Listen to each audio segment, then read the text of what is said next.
to the Indie Wrestling Guy with your hosts, the Hall of Fame referee, JHawk, the not-so-mysterious benefactor, JGold, and the legendary Charly Butters. Man, it looks like JHawk got a stuffed turkey for Thanksgiving. I've been waiting for that one to use on poor JHawk. JHawk. How's the nips? Oh, JHawk, we can't hear you. What's happening? He's muted. JHawk, are you muted? Yeah, apparently I won. Oh, there he is. Yeah, the one time Butter tells the truth about something, and JGold have to make up the story. Oh, I get a nip pierced. Fuck. Not pierced. I thought they were getting enlarged. That's all I was asking. Dude, I had no fucking voice last week. Like the one thing I said to Butter, trying to get the groom cut up, I had to practically yell to make it sound like kind of normal. I get it. It's all right. You didn't miss much. You could have kept your tone lower with our pal who joined us last week. But yeah, we tried. We did our best. That's and you know, like that song, I did my best, but I guess my best wasn't good enough. They're the size of dinner plates now. There's the copyright strike on YouTube, by the way. Oh, I can sing. I'm allowed. It's an homage. It's so out of key that they won't recognize it. Right. I remember Opie and Anthony used to say it's an homage. You're allowed to do stuff like that when it's just an homage on the radio. Butters, did you watch Welcome to Derry this week? I did. Did you like it? It was a filler episode. I felt like. Yeah, I think it was just leading up to the next episode next week. So what do they say? The penultimate episode is always better than the final episode too. This next episode is probably going to be better than the finale, right? Which I hate. Why do they write like that? Why do they write the episode before the finale is good? What's the point? Doesn't make any sense to me. I don't know what their plan is. We'll see. I don't know. I did some revealing, some interesting stuff with that one character. So they did some reveals, and it was interesting. How many seasons are they supposed to be doing? 3. 3? Jesus. And they're going back in time with each one. They're going further back in time. So if they went forward, it would just be it, right? Right. It would just the next time it shows up, Pennywise shows up, would be the movie It. Yes. Okay, so that's why they're going backwards. All right, that's why every single time an episode ends, it tries to make me watch that movie. Right. I'm just like, saw it already, guy. Saw it. I'm good. I'm trying to remember. I've been trying to rack my brain going back to the first one because I only have the part 2 fresh in my head, and I don't remember the part 1, and that's a shame because my brain is just mush. So I didn't get a chance to tell you guys. So I had gerbils in my house for the last 5 days because my daughter won the lottery to get gerbils. So we had gerbils for 5 days, and she did good. She fed them and kept them watered and whatever else you do for gerbils. I think we're going to end up buying her gerbils. I think how many got stuck up your ass? Only one. Game question. Right, only one. The other one. Apparently, you have to have them from the same litter, otherwise they fight each other. So these are brothers. So they're chill with each other, hanging out, and they eat hay and sunflower seeds or something. It's really strange. Was his name Lemmy Wings? It wasn't, and nothing got rammed up my tuchus. But yeah, and we didn't get a chance to even talk about Thanksgiving. Did you guys do anything? Because I did nothing. I had my two in-laws. It snowed. Yeah. I drove home and relaxed. That's what I did. And then Black Friday, you went over to a Globe Iron and sold our wares. Black Friday, I worked. I did a whatnot for 2 hours. Mm-hmm. Sold a bunch of stuff. Then I got in my car and drove in the snow an hour and a half to Globe How bad Iron. was it, by the way? It snowed. This is the second year in a row it did that, because last year too we got snowed. So the roads were good, but it snowed the whole way up there, so it was a bitch to see. But the roads were fine. They weren't snow covered or anything. They were just wet. But it snowed the whole time, which was a bitch because then cars were kicking up water and stuff. And then, it dries on your windshield and you got to keep running your fucking wiper fluid. And I did see 6 to 7 cars off the road. There was one fresh accident on my way up, but everything else was just, they were off the road and had already left or whatever. So it was just whatever. But then they had us park in the front of Globe Iron instead of in the back. So it was an easier access to get in. There was nice and clean. I like the setup down there. Is it easy to park? Because we walked the last time, so I didn't even get a chance to see it. You gotta pay, but it's fine. Oh, I mean, okay. I'm probably gonna start just using the non-paid area to park in the future, but I didn't want to risk it with the winter weather, so I had to pay this time. But my ticket was free thanks to Stacy. So it's ironic that all the years I've been going there, only the last 2 years I've ever seen snow in Cleveland on Black Friday. Never. Otherwise, it was just freezing. But I've never seen snow except for last year. That lake effect snow that hit us like 4 feet of snow in like 30 minutes is crazy to me. Yeah. So, well, JHawk, you didn't go, right? Or you did go?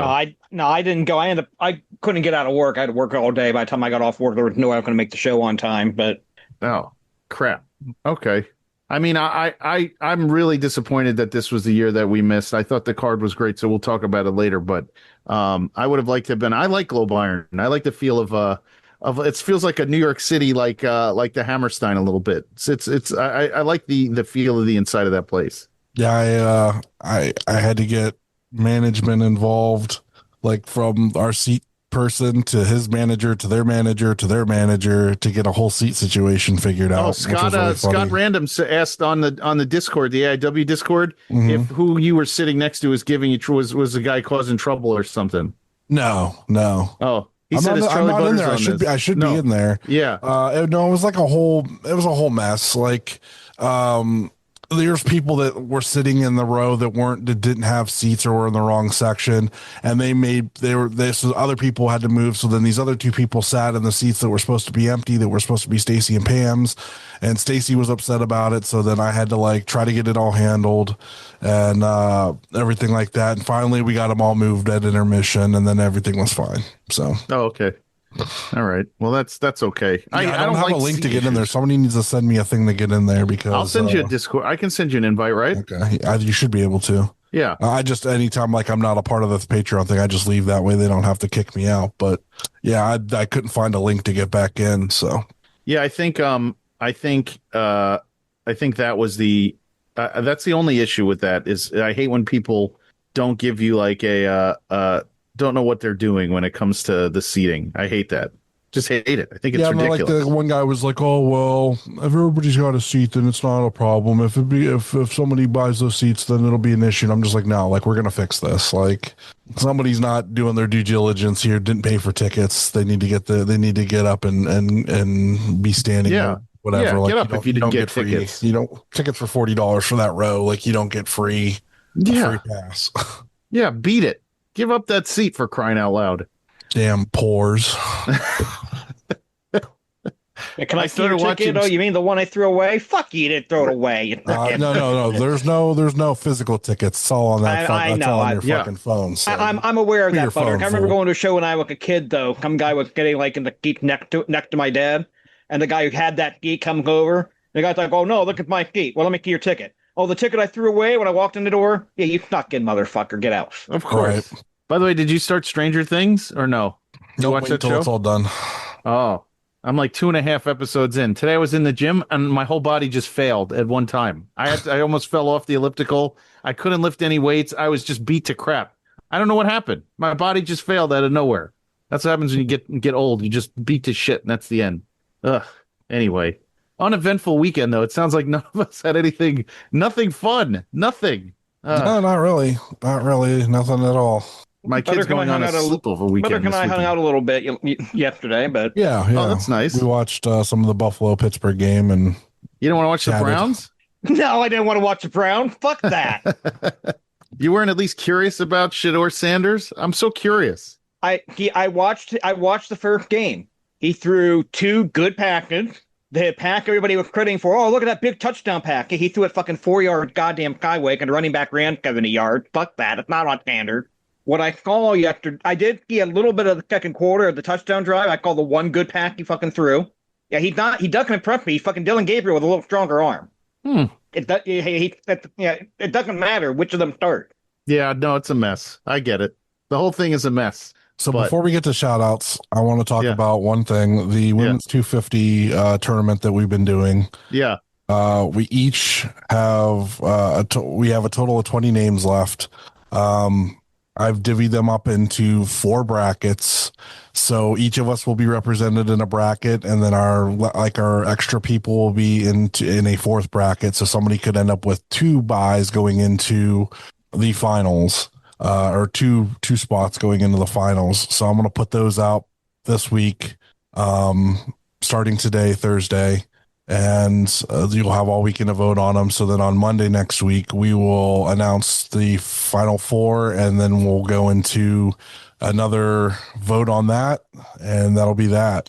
And I also announced today, on December 1st, the Respectful Hogs will return for 2025. Heyo, plaques and all. So yes, plaques will exist later in the year, but we will have the turn of the voting and of the whole 9 yards that will exist this year. I'm gonna get it all together, so we'll start in probably a couple weeks. I was going to say, what have to go next to that one there, but yeah, well, you had Nathan Zagura. I don't think we're going to do I haven't talked to Nathan Zagura this year about doing one. So I don't think there's going to be a host award this year, but there will be all the other awards. So yeah, I dig it. We don't want to start a fight between the 3 of us, of who's more talented. I'll do what Michigan did in 2020, then I'll count that like a win, even though there ain't no actual competition. Pretty much, because he said that you were his favorite to begin with, so we knew you were kind of going to win that one. Goddamn, Nathan Zagura. He has a new baby too, so I get he does. It's probably hard for him to. He's a very busy man. I didn't want to bother him with it this year. Yes, it's very hard for him to root for JHawk when he has his new child and everything. But I would say I also think, Butters, we need to discuss Wave 3.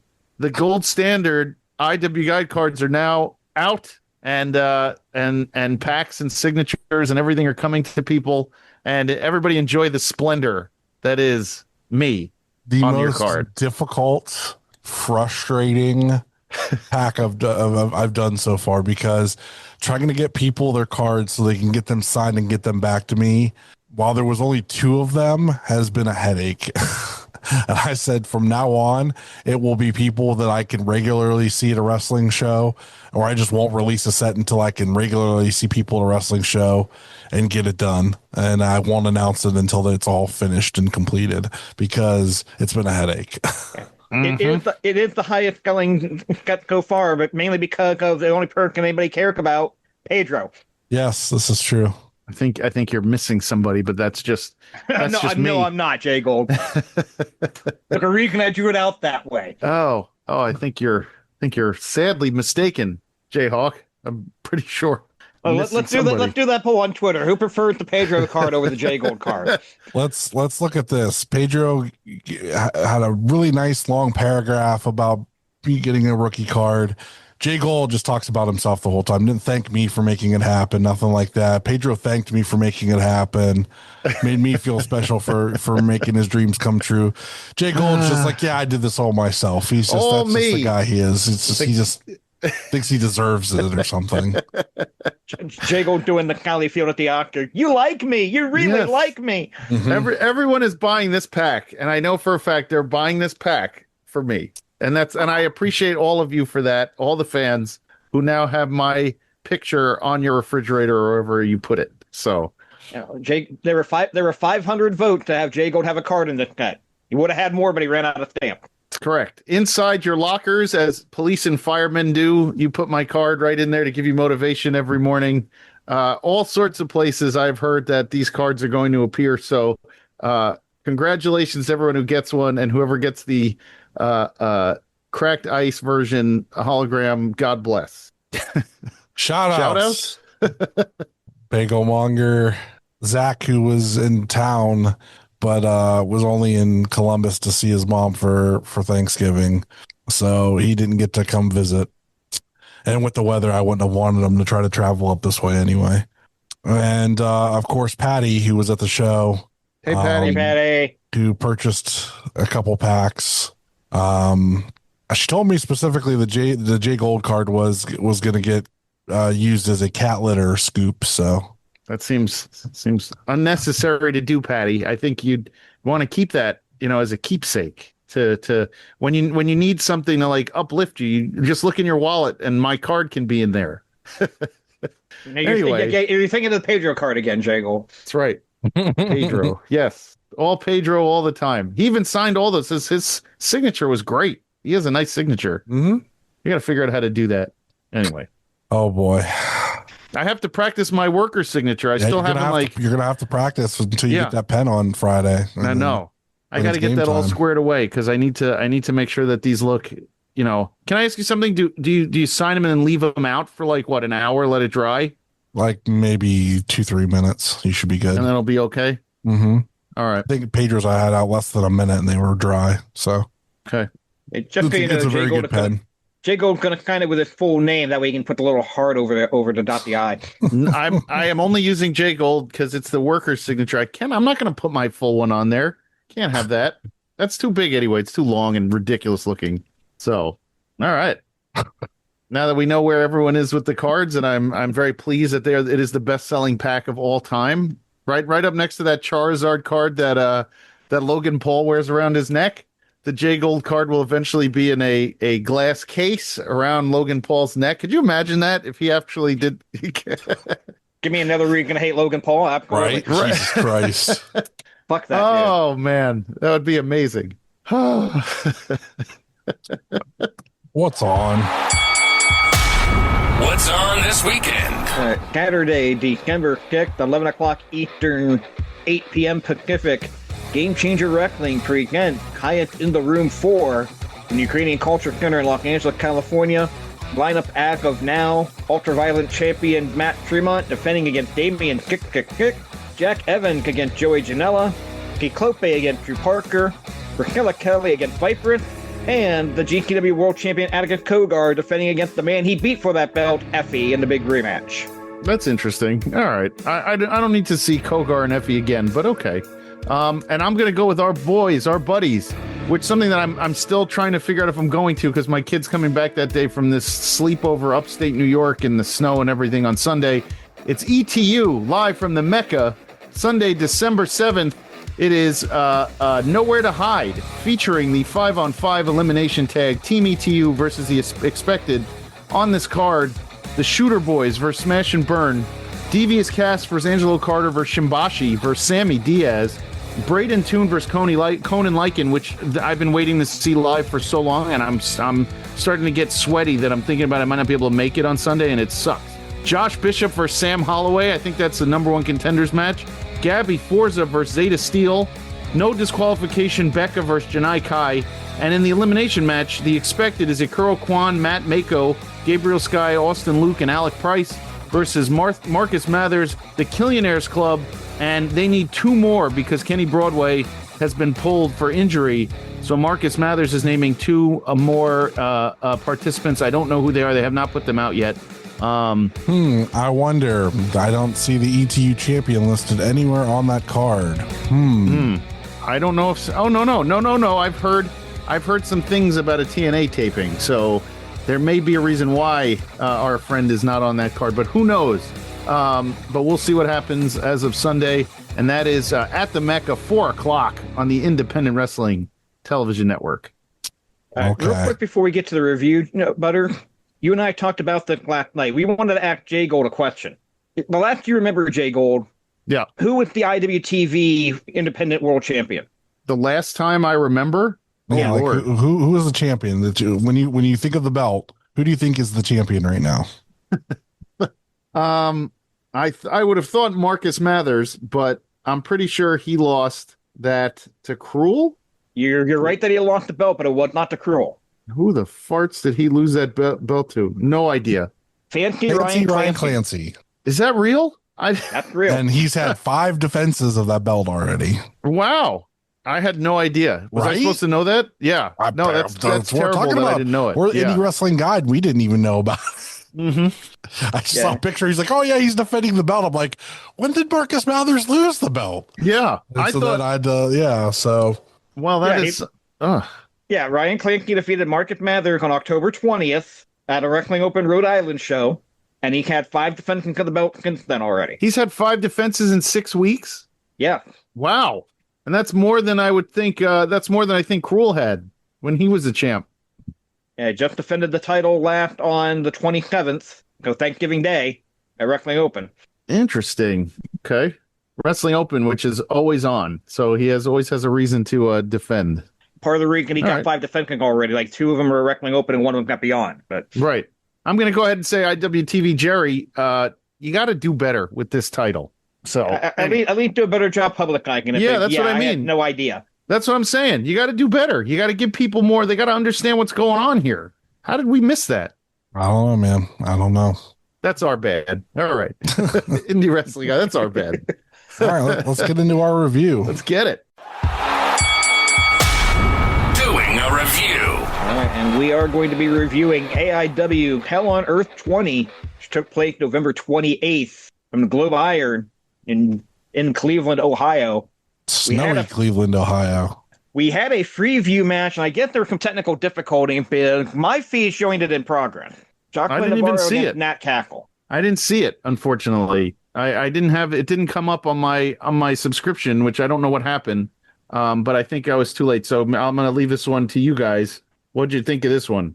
It was fine. The finish was a tombstone, which was cool. Nat Castle did not deliver the tombstone, correct? Correct. No, she received the tombstone. Yeah, because my child is the same height as Nat Castle. So that is the tiniest grown woman I've ever seen in my life. She was walking around a show once last December, and I thought it was a child in a winter coat walking past me. That big. Like, not even my hip level. I thought about patting her on top of the head as she walked by. I thought it was a little kid. Yeah, Jocelyn's not exactly a tall woman either, JGold. Yeah, but Jocelyn's a woman. Like, and I've hung out with Jocelyn, and she's what, 5'2"? Nat Castle's probably 4'10", maybe less. Yeah, the match was fine. There was a weird spot on the apron where it looked like Jocelyn was trying to do a side slam off the apron, and she and I don't know if she lost her or just thought differently about doing the move. It looked a little odd. Mm-hmm. And then there was a nice little spot there where Castle avoided the corner cross body and hit a kick-looking neck breaker. I honestly kind of wish that would have been the finish, because that looked really nice. But I get it. Jocelyn's around almost every show. Nat Castle's not. Okay, you put over the person who's going to be around more often. I get it. Right. First match of the main show was Mikey Montgomery against Austin James. And this was just Mikey messing with softball crazy pants. I liked it very much. And I think Austin James and this, we need to start really thinking in the winter about our next fresh meat class to come on the show, because there's a lot of them being debuted at Cultivate, and there's a lot of guys. Austin James, one of the original fresh meat interviews. I'm proud of him. He's come a long way. And and I mean, Mikey makes a lot of people look good, but Austin James looked really, really good in this match. This was a good opener. This is the kind of opener I enjoy. It was fast. It was engaging. It, like, the fans didn't have to sit on their hands at all. The match went like 100 miles an hour to start, and that's partially to Mikey's style. But that's exactly how I would like the first match of a show to go. I enjoyed it very much. Yeah, I liked it a lot. James does that baseball slide into the tree of woe, and Mikey's neck snapped back when he hit that thing. It looked vicious. Yeah, he took his head off. Yeah, it was Mikey getting the win with the Blu-ray driver in 7 minutes and 51 seconds. All right, from there, as far as substitution goes, this was pretty good. It was supposed to be Dominic Arini against Mad Dog Connolly. Mad Dog Connolly, unfortunately, with some health issues and some injury, could not do the match. Jordan Oliver took its place. Match was really goddamn good. I liked it a lot. First of all, Dom looked terrific. He looks like he's lost some weight. He's put himself in some really good shape. Dom looked terrific that night. And Jordan Oliver is as Jordan Oliver can be. He is Jordan Oliver everywhere I see him. He will always be Jordan Oliver. But this match, you got a lot out. There was a spot I think he was looking for like a cutter, and Dom clubbed him in the back on his way down.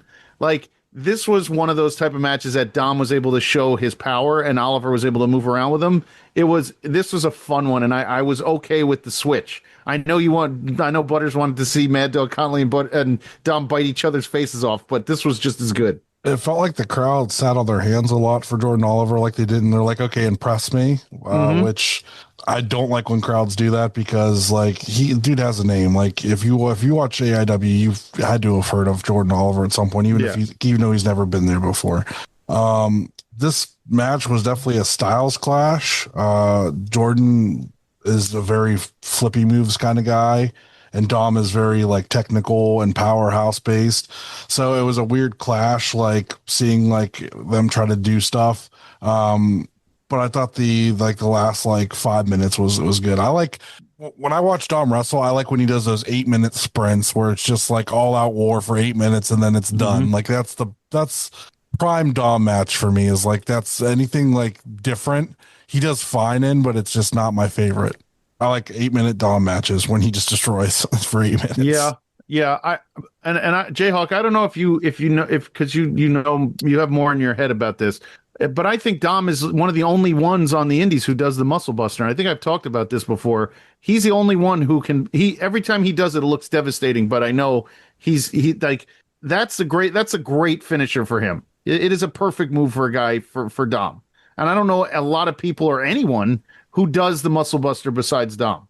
I'm sure other people use it because they're thousands of independent wrestlers and we don't see everybody, but Dom's definitely one of the few like you do it on a regular basis, and he's really the only one to duck it that fucking well. High profile indie guys. There's nobody else who does it, and Dom is the one who does it with perfection every time. His jumping pile driver always looks gross too. I don't care what anybody says. That like that combo, if he doesn't hit the muscle buster, he's getting the pile driver.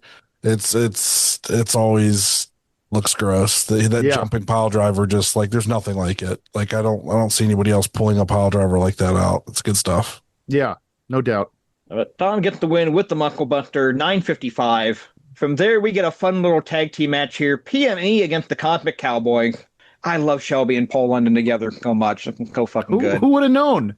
Yeah. Who could have thought? I mean, it's ridiculous, and it works. Well, Paul London is one of those guys you think, he's been in WWE, like a 6-time tag team champion. He had a 13-month tag team title reign at one point. Yeah. He's gonna be one of those guys that just want to do his shit and that's it. Paul London doesn't fucking care. Like Paul London just wants to have fun. And that you can tell when he's wrestling, and it's fucking great. I mean, he's just lasted the span of time. He just keeps going, reinvents himself. I mean, he doesn't pull this nonsense at different shows. This works for where they are. Like what AIW fans expect out of him is this. Like they want this. They want the Cosmic Cowboys. It was a really good pairing with PME, who can honestly at this point say they're probably top 5 tag teams on the indies. They're just great. PME just can do everything.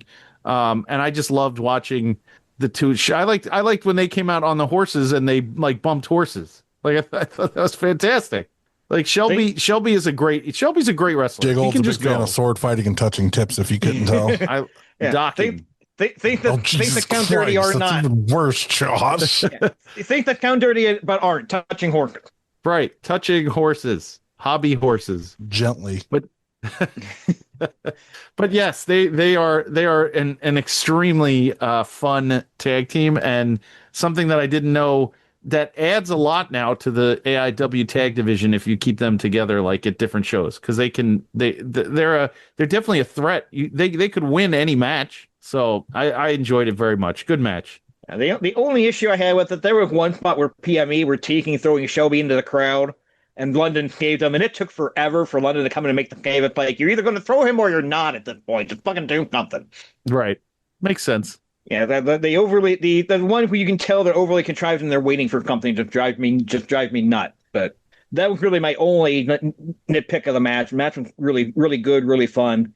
PME hit Sunset Dream on London for the pin in 10:09. So Paul London took the fall, which actually did surprise me. I like that he'll take pinfalls and stuff. It just shows you what kind of guy he is. I like it very much. From there, we have the AIW Intent Championship. Isaiah Broner, the champion, accompanied by Josh Prohibition, defending against the MLW World Champion Cruel, and he was billed as MLW World Champion for this match. I wanted this match a year ago when Broner was World Heavyweight Champion. This was a good match for Broner. Cruel did botch some stuff, and he did fuck up the finish. I wish they would have went and did another clothesline to finish it up, but it is what it is. And well, it caught him in the back, right? Because on the video, it didn't get the whole thing. I don't know, Jayhawk, if you noticed, like it kind of cut. I wish they would have. He would have kicked out, and then Broner could have set up and teed up again and teed off on him again for a second one, showing that it would take more than just one to put him down. Right. I think that would have shown, like, that would have put Cruel over a little bit more, but it would have also looked better for Broner to not get a win on such a messed up finish. But overall, I really like this match. This was probably like my second favorite match of the show. Okay, I can kayfabe spin the finish. Yeah, I can pass the finish off at Cruel trying to avoid the lariat, but Broner hitting him so hard that it didn't matter. Mm-hmm. Yeah, come on, I can kayfabe it to where that still makes sense. Mm-hmm. I mean, I agree with you. I would have rather he kicked out, get hit with a second one, yeah, just to make it look better. But I can in my head, I can kayfabe that. Go. I liked, first of all, Josh Prohibition is a rotten bastard heel. He just understands 100% what he needs to do, which is amazing that he is able to flip. Because when he's a face, everybody kind of cheers for him. He puts on that smile. Hey, Josh J Pro. And then when he's a bad guy, he just rips apart people. He has a face to be a natural bad guy. He just looks like an asshole. Yeah, he has that smile on that you're like, there's no way it's real. Yeah. So I feel like this really fits him. I know he's a busy guy. I'm going to try to get him for an interview. Hopefully sometime soon, maybe early next year, maybe next week. Who knows? I'm gonna reach out to him, see if we can get him on. If there's anybody that can help me with that's listening, please do. I would like to try to make this happen soon. So maybe he'd take some time with us, give us, 45 minutes of his time to kind of. We'll reach out to our pal Isaiah Broner. We'll say, hey, can you talk to your manager for us? Yeah, we'll work something out. I want to try to have him on because he's one guy we haven't. I would love to hear his opinion on the indies nowadays. I would love to hear him talk, and I think it would be he'd be great. So we'll work really hard to get him. I give full credit to Broner. I mean, there's a guy who's ready for television too at this point. Like he's ready to go on some show and just tear it up. If they put him in the ring on an AEW show, he would just murder somebody. And I really like this match. I think Cruel is growing on me. I have not been a big fan of Cruel's for a very long time. I just feel like sometimes it feels forced when you have a guy that size and you put the mask on and you're like, all right, you're spooky and whatever else. He's growing on me. The match he had with Colby Carino at DPW that I was at was amazing. He's just really growing on me as a wrestler. So, this match was exactly what I wanted. Two just giant dudes just beating the crap out of each other, and I like that. Yeah, he definitely fits that profile of like that big brooding character. Mm-hmm. Even if like his entrance music is like some like AI pre-made entrance music shit. I think he's definitely got it. So he's been around a long time, right? Like Mads Kruger's been around a long time. He has, and he also he was somebody else before, and then when he put the mask on, it amped him up. Wasn't he Mads Kruger before without the mask? He's always been Mads Kruger in MLW. That's what they still call him there. He's the champion there. He's only Cruel on the indies, and he wasn't Cruel before that. Okay. He was somebody else. And because we watched Action, and he was in Action. But in the end, in fact, we talked about it. One Isaiah Broner getting the win with the lariat in about 10 minutes. From here, we had intermission. We had some promos that aired on the stream. One from Wes Barkley, one from Big Sam, one from Chuck Stone.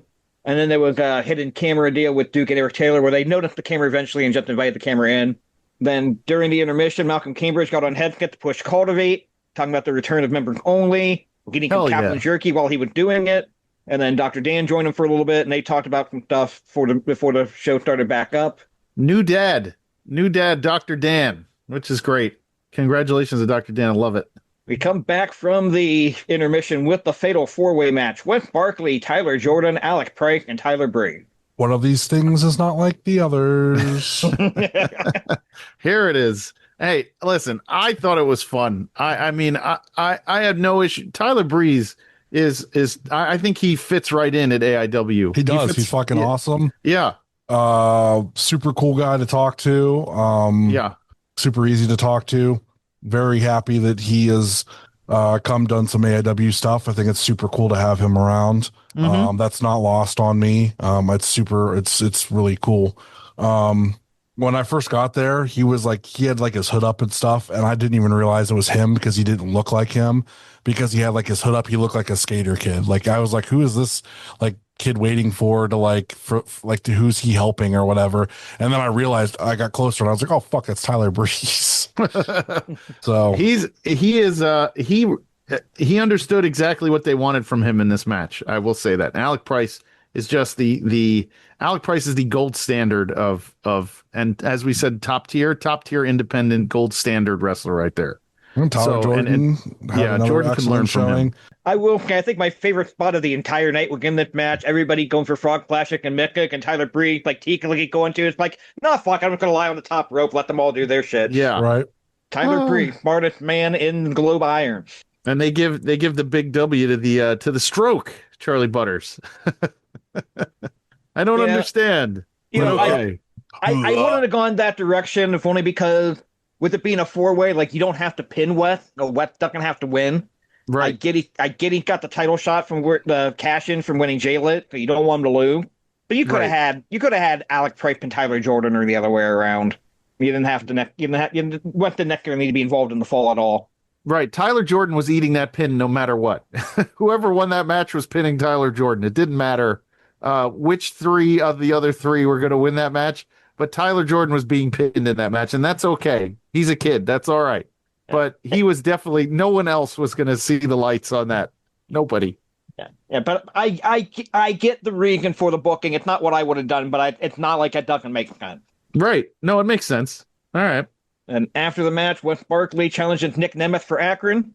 And I could just says that he's going to go after the absolute title, but he needs to show that he's the best and that he wants Nick Nemeth. And I could hear your eye roll in the back of your head on the stream, Butter, when they they detached, rolled down my fucking spine, and I shit them out.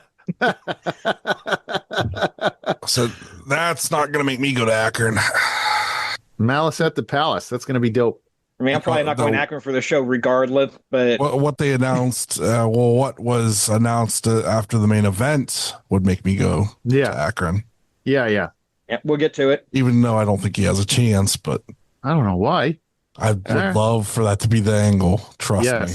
Anyway. Yeah, we'll get to it. So from there, we had an intense rules match between Matthew Justick and Tommy Dreamer. At Tommy Dreamer was clapping hands on the way to the ring. There was a fan out there, like, swear to God, with cosplaying SD Jones. And I'm probably the only Jones cosplay. Hell yeah! I'm sure that wasn't even the goal, but I just called the dude in the Hawaiian shirt. I'm like, that guy cosplay SD Jones. It was like a split second and gone. So I'm sure that wasn't even the point. But is SD Jones in the Hall of Fame? Because he should be. Oh, what a jobber! What a guy! They even made one of those figures for him. One of the big rubber guys. Yeah, I have it. It's a great figure. Unbelievable. He got a big rubber guy, and he's not in the Hall of Fame. I mean, come on. He belongs there. Outback Jack got a big rubber guy. I have an Outback Jack, what's it called? LJN in here. My brother got it for me for my 40th birthday 5 years ago. It's out of the package, but I have one. There's a part of me here that's like, we're changing ECW in 2025. Should we really be doing that? But as I think about it, I would have been doing it too. I'm not even going to lie. Yeah, of course. You can't help yourself when it's Tommy Dreamer. You have to. Yeah, but they go out to grab the weapon, and they do that. Severely bloated old man was Tommy Dreamer? 55 years old, he said. Unbelievable. The innovator of violence? No, not Tommy Dreamer. He's on the ventilator of violence at this point in his career.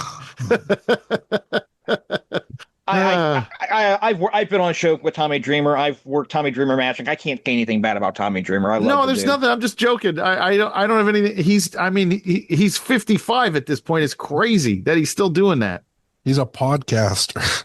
Yeah, now he's a podcaster like us. You know, needs to take that Sirius XM money and just. I think he's still paying off the divorce. You never know. Get off into the night. Yeah, but we get about 4 minutes. About 4 minutes in, they go for the weapon. Tyson Rick and Derek Dillinger come out. It'll become no contest. Derek says they can come on Earth at the Gurkha Tag Team title match. Yep. So this turned into a tag team match. I honestly should have seen this coming. I realized Rick and Dillinger weren't on the card. I mean, think a typical ECW type of booking with Thorne Love. Mm-hmm. They can apparently all go under intense rule. Be a Tom Dunn just let them do whatever, which I'm okay with. Like a Tommy Dreamer match in 2025, just who care? Just let them do whatever the fuck they want. I love Man Bear Pig Kid has grown on me so much that I don't really even know what to say. I think it's a great pairing for Derek. because Derek can dick around with him. He hit some really good kicks, but he also hit one of the shittiest chair shots I've ever seen in my life. Yes. A la Hulk Hogan on Tommy Dreamer. I was gonna say they have to teach him how to really throw a chair hard shot when he just fucking woofed it. Like, I mean, barely touched him with it. Yeah. And like then you watch Derek, and Derek is just swinging for the fences on him, doesn't care that he's an old man. Yep. Which just made me fucking chuckle. And knowing Tommy Dreamer, Dreamer preferred it that way anyway. Oh, I'm sure, absolutely. Tyson Riggs needs to learn how to use some weapons. He needs to take way more.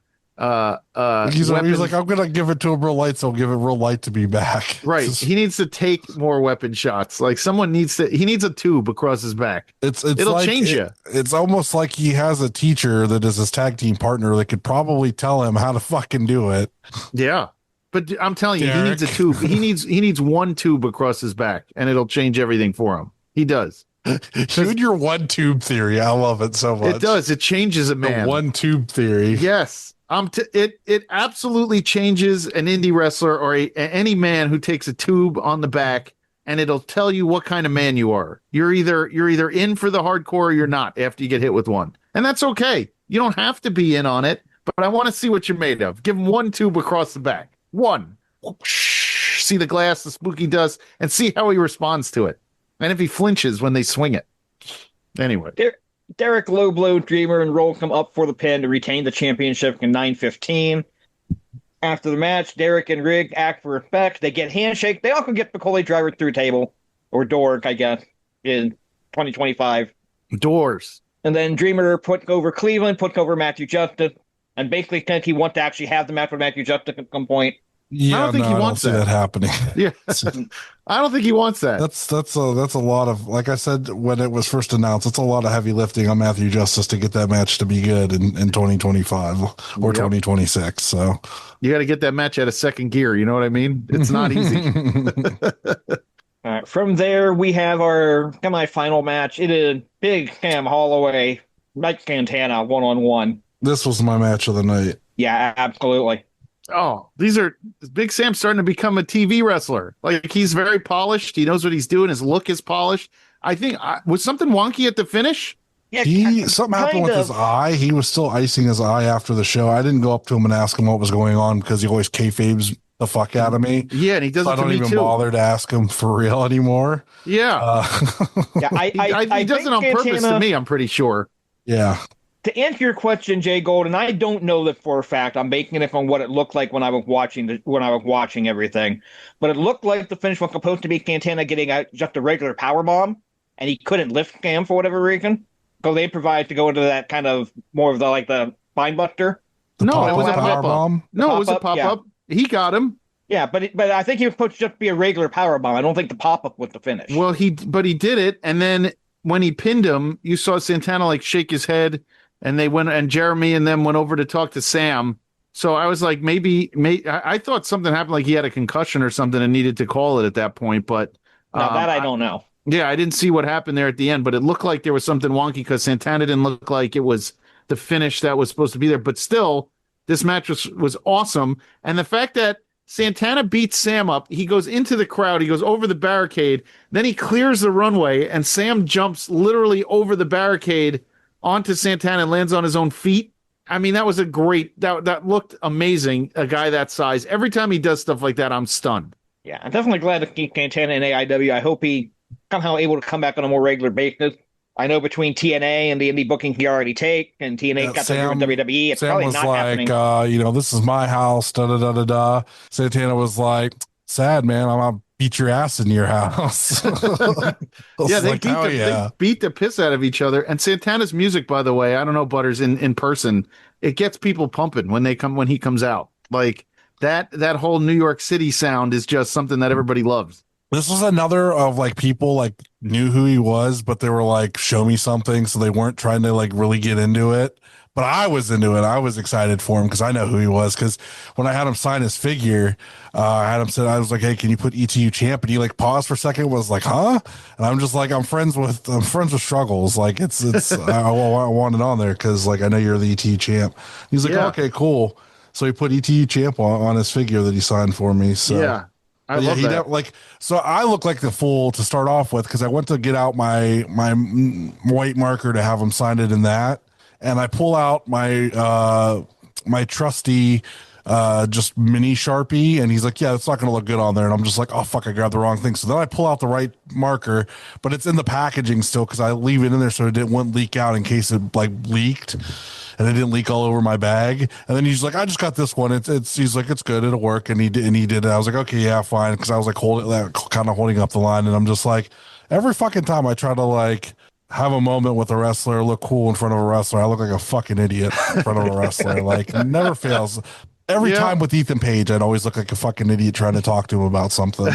Never failed. And no matter how many times I met him and talked to him, always look like an idiot with him. Luckily, that doesn't happen too often with Danhausen. So, but it was Santana getting the pin with the pop-up powerbomb in 12-14.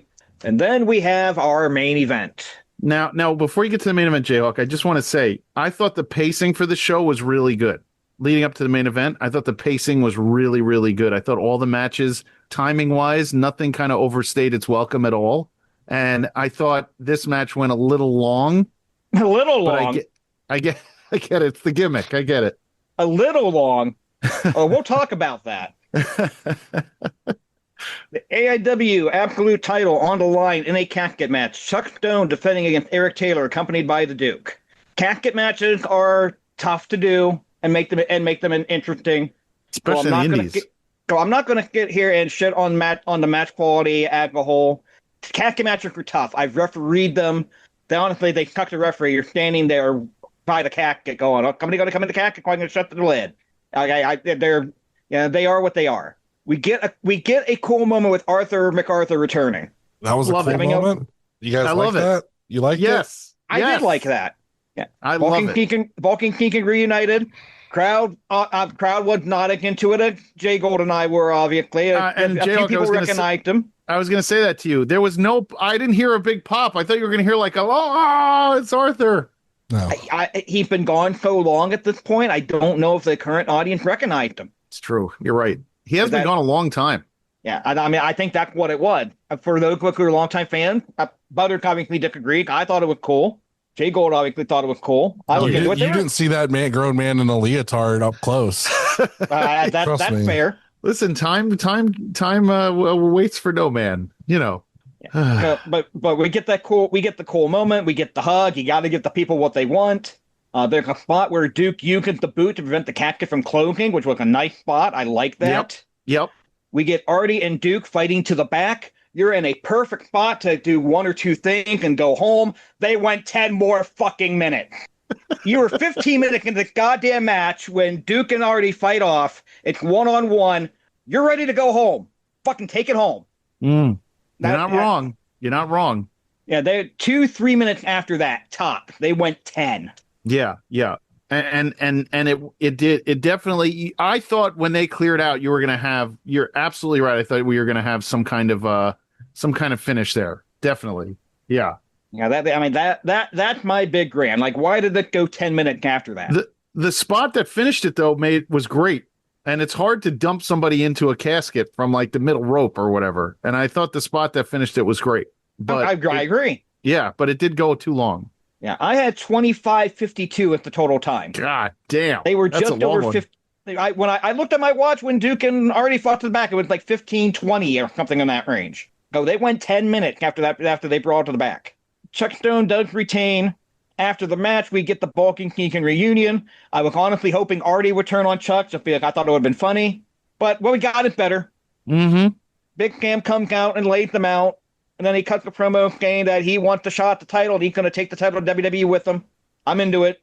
Yep. I could go. We had the Summer of Punk. I could go for the winner of Big Cam. You remember how many times he wrestled? He wrestled Broner for the title once. He wrestled Bishop once for the title. I'm pretty sure, didn't he? Hit Cardona for it once. Yeah, he had a lot of opportunities before he became bearded, pants wearing Big Sam. Now that he looks more like, now I take him way more seriously. He looks great. You know, he's got the gear. The beard looks good on him. You know, this is a Big Sam that I can take way more seriously, and I like it. I still think he should wear the Mike Awesome trunks and tape his wrist black and wear the Mike Awesome stuff. But He's never going to do that. Okay, and I know it's not technically canon, but we've got one of the free outdoor shows over the summer of last year. But Big Sam does hold a DQ victory over Chuck Stone in an absolute title match. Yeah, it's not canon, but it's one of those outdoor festival type of deal, but that did happen. Yeah. So I would honestly make that canon and be like, I already beat you once. You're lucky that you walked out with that title. Yeah. They're not going to do that, but that appeared to be our main event for Akron, which I'm behind. I can get into that. I like it very much. And I hope nice. Yeah, and I hope they've got the gut to pull the trigger on Big Sam. Let's do the winner of Hardway. Yeah, I'm all for it. Give me him just demolishing people with that title, like Bishop used to do. Well, I thought this was a really entertaining show, and it's probably, I'm going to say, either top 1 or 2 of AIW shows for 2025. I'm going to be honest. I think this is top 1 or 2 of their shows as far as how much I liked it. It was definitely up there for me. I prefer the 20th anniversary show, I think, overall to it, but it's right up there. I loved the 20th anniversary show. That was a lot of fun. I was there. I enjoyed it very much, but I think as far as the pacing and the match in general, the stuff in general, I thought this one was top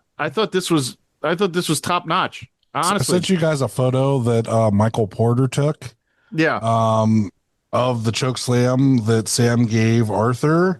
Yeah. And just remember, in that coffin is Eric Taylor, who had no idea that was about to happen. Well, we forgot to say that. He choke slammed him onto the roof of the coffin that Eric Taylor was still in. And you could clearly see that the lid went in the hit Eric in the head, because if you look at the angle of it, it squashed Eric inside. Crazy. You're 100% right. That looked so much. I forgot about that. I was like, oh my God, he forgot. Like, he put him through the top of that stupid door with Eric Taylor still in it. Yeah. And the promo he cut was stellar. He shit on Chuck's dad, which made me pop. He talked about Chuck's kid and how the Chuck's kid eventually was going to have a Sam Hardaway Holloway shirt. And he was going to be like, oh, I used to wrestle him. And he's like, what happened, Dad? And he's just like, oh, well, I'm a giant piece of shit. And good stuff. It was good stuff. Promo was excellent. Then he said he was going to take the belt and never come back like Shayna Baszler. Fuck yes. Fuck yes. Yeah. All Big of this. Sam. Throwing out worth big the bomb. 25 minutes of bullshit I sat through for a main event. Yep. I'm going to tell you, this show 4.85 for me on this one out of 5. 4.85 choke slams onto Eric Taylor's head. Fucking ice skating, fucking scoring here, you fucking bitch. Well, because if I give it a 5, I thought I don't just think it's the number 1 of the year. You want to give it a 5, you fucking loser? Jesus, it's like the Hall of Fame voting. Milker's up to fucking 7. You can go to 5. It doesn't matter. Okay, 5 out of 5. Eric Taylor is taking Arthur MacArthur's giant body on top of his head. I'm going to give it 4.5 EC-dub chant out of 5. I'm going to give it 4 out of 5. I'm not going to do anything special with it this week. You guys did that. But I'm going to give it 4 out of 5. I thought it was, like I said, the ending kind of at least made me go home happy. I don't know about anybody else, but I was happy with the ending. Yeah. I was there for like another hour trying to get autographs done, so that was a lot of work, and then I had to drive home, which luckily I did run into Kaplan, got some Kaplan jerky, and had some Kaplan jerky for the ride home, so made it worth it. Best jerky. Yeah. Yep. The absolute best jerky. But yeah, I really liked this show. I from the very beginning, I started, I'm like, there's nothing dragging here for me. Like, it just, except for the main event that went long, but the rest of the show, no matches to me. And JHawk, you're the guy I go to for that. I didn't feel like any matches went too long. Not one. Yeah. The longest match before the main event was 12 minutes and change. I like that. Yeah. Yep. I mean, there are a lot of shows like that have 8 matches, and 3 of them are pushing 30 minutes. You don't need that. No, definitely not. Not every match can go 5, but they don't all need to go 30. Definitely not Pro Wrestling Junkies. That show, 15 matches or whatever on there. Jesus. Yeah, that was good. Plugs? All right, follow me on Twitch, Twitter, TikTok, and Blue Sky at RefJHawk, Instagram at JHawk1539. I guess I won't plug exactly what I'm doing on 2K25 because Butter's going to conduct it again, but I am streaming WWE Universe on Twitch a few times a week, so Follow me, get in on Logan Live, and I do post Logan on YouTube as well. If you can't sleep, you should tune in and watch one of those. You'll be right the fuck out. Hey, if it gets me view and follow, I am all for that. I don't know what follows, but at least a view. You said that's on Twitch?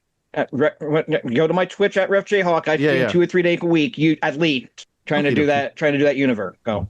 Yeah. I'm having fun with it. I don't care if anybody else is or not, quite frankly. Charlie_Butters. I'm gonna go finish doing my laundry. New cards are out. Get those. Fanny packs coming soon. The new logo is great, by the way. That intro that you have for the title, so cool. Yeah, that'll be for future shows. Yeah, it's great. Check it out on all our socials because it looks great. Mm-hmm. Yep. You can find me on Twitter and on Instagram at JGold12. Please rate, review, and subscribe wherever you listen to us. The Twitter handle IWGuide1, YouTube.com/IWGuide, and Patreon.com/IWGuide. Don't forget about the merch store over at BrainbusterTees.com and Gorilla Press Apparel. Check out our cards, Wave 3, the JGold Gold Standard line. Myself and Pedro and all sorts of others. Listen to our podcast friends. We are part of the Main Event Wrestling Network, the Wrestling Junkies, On the Mark Wrestling Podcast, Tino's Time, Blog World Order, Vicious Rants, and the NXT Night Shift with me, 10:15 on Tuesday nights, live at Odds with Wrestling. The card is going to change. The Super Fantastic Podcast and Marks with Mikes.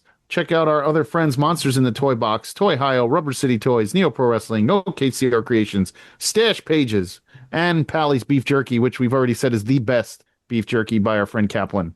That's all I got. Watch more indie wrestling because tomorrow ain't guaranteed. Later. See you. Don't forget to review and subscribe wherever you listen to us. Find us online at Facebook and Instagram at the Indie Wrestling Guide, and on X or Twitter at IWGuide1.